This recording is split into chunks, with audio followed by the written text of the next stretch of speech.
بنو عمر بن اوف قبیلے کی صلح کرانے کے لیے حضور تشریف لے گئے۔ واپسی آتے ہوئے وقت کچھ لگ گیا، صحابہ یہ سمجھے کہ حضور کو وہاں مصروفیت زیادہ ہو گئی ہے، تو چلو نماز کا وقت جا رہا ہے تو ہم جماعت کر لیتے ہیں۔ تو جماعت شروع ہو گئی۔ حضرت ابوبکر صدیق رضی اللہ تعالی عنہ کو مصلی پہ کھڑا کر دیا گیا۔ چونکہ ایک موقع آیا، حضور نے حضرت ابوبکر کو مصلی پہ کھڑا ہونے کا حکم دیا، مروا ابا بکر فلیصلی بالناس، یہ حضور نے ایام مرض میں فرمایا، ابو بکر کو حکم دو کہ وہ لوگوں کو نماز پڑھائے۔ حضرت عائشہ رضی اللہ تعالیٰ عنہ فرماتی ہیں کہ میں نے کہا حضور وہ رقیق القلب ہیں، جب مصلی پہ آپ کو نہیں پائیں گے تو وہ گوارہ نہیں کر پائیں گے، یہ حکم کسی اور کے لیے ارشاد کر دیجیے۔ حضور نے پھر فرمایا مروا ابا بکر فلیصلی بالناس، ابو بکر کو حکم دو کہ وہ لوگوں کو نماز پڑھائے۔ کہتے ہیں میں نے پھر یہ بات کہی، جب تیسری مرتبہ ہوئی تو حضور غصے میں آ گئے، فرمایا کسی قوم کے لیے مناسب ہی نہیں کہ ابو بکر ان کے اندر رہتے ہیں اور امامت کوئی اور کروائے، ابو بکر کو حکم دو کہ وہ مصلی پہ کھڑے ہو۔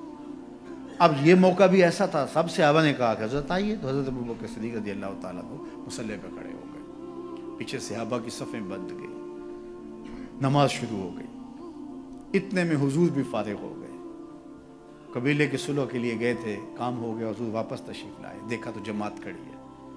اب حضور پیچھے جب تشریف لائے تو صحابہ نے دیکھا کہ حضور آ رہے ہیں، تو انہوں نے راہیں چھوڑ دی، پچھلی صف سے لے کر مصلی تک صحابہ نے راہیں چھوڑ دی، حالت نماز کے اندر۔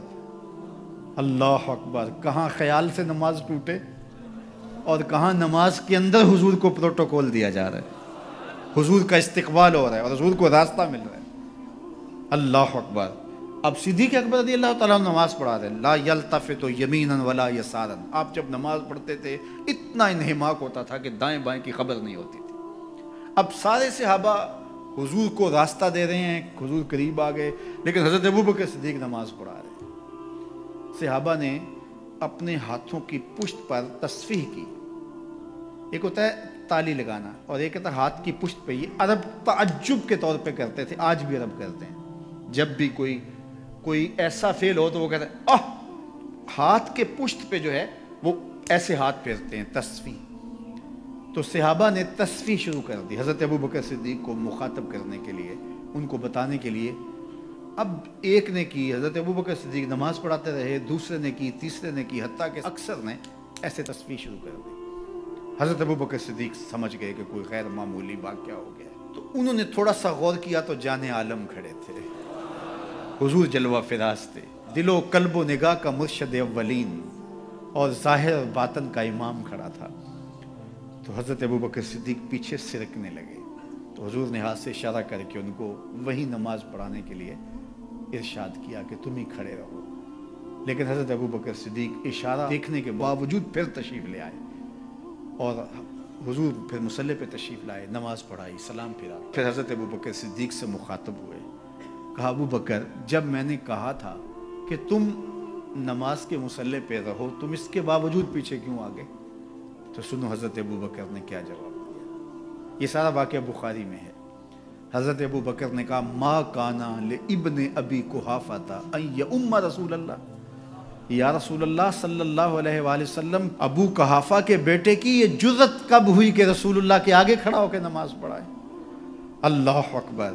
اب حالت نماز میں حضرت ابوبکر صدیق رضی اللہ تعالی عنہ پیچھے سے رکھ گئے اور حضور مصلی امامت پہ آتے ہیں، صحابہ نے راستہ چھوڑا۔ یہ ہے رسول اللہ کی تعظیم، یہ ہے رسول اللہ کا پروٹوکول۔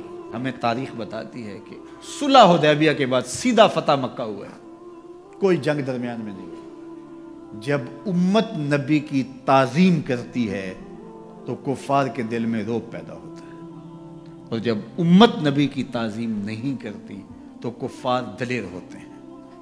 یہ جو خاکے روز تراشے جا رہے ہیں اور یہ روز قیامتیں توڑی جا رہی ہیں، یہ کوئی اتفاقاً تھوڑا ہو رہا ہے، یہ سب کچھ اس لیے کیا جا رہا ہے، سب کچھ اس لیے کیا جا رہا ہے کہ امت کے سینوں سے حضور کی محبت کا جوہر نکال دیا جائے، حضور علیہ السلام کی تکریم ان کے سینوں میں کم ہو جائے، کیونکہ تسلسل کے ساتھ ایک چیز بار بار جب کی جائے گی تو سہنے کی سکت پیدا ہو جائے گی ان کے اندر۔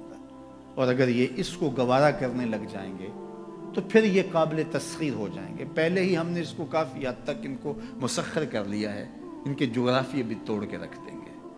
تو یہ دشمن کی سازش ہوتی ہے.